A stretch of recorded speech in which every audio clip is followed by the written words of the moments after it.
বিতর্ক ঘিরে ধরেছে রংপুর রাইডার্সকে। গত মৌসুমের বকেয়া টাকা এখনো বুঝে পাননি দলের পুরনো 4 ক্রিকেটার।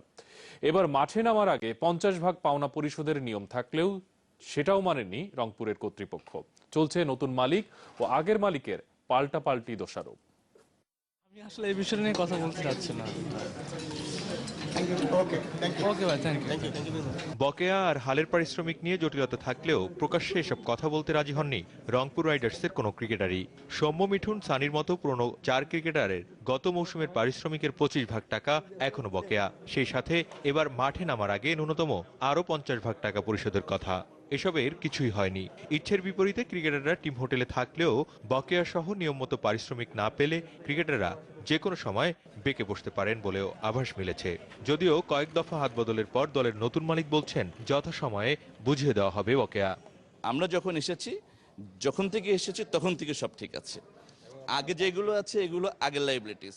এখন আজ থেকে আপনার সাথে কথা বলছি, কাল থেকে আপনি আমাদের কোনো শর্টফল পাবেন না ইনশাল্লাহ। এদিকে বিসিবিকে দেওয়া দলটির ব্যাংক গ্যারান্টি নিয়েও তৈরি হয় জটিলতা।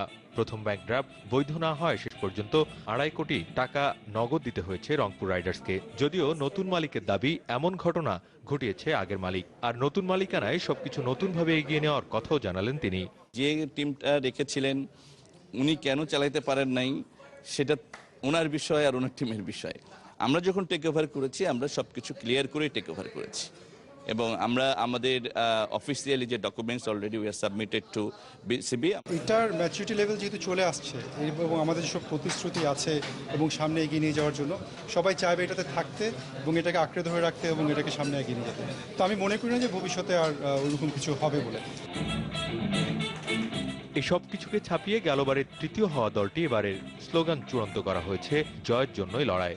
একই সাথে রংপুরের ক্রিকেটের উন্নতির জন্য একটি একাডেমি তৈরির ঘোষণা দিয়েছে রংপুর রাইডার্সের নতুন মালিক পক্ষ। সালাউদ্দিন সুমন, যমুনা স্পোর্টস, ঢাকা।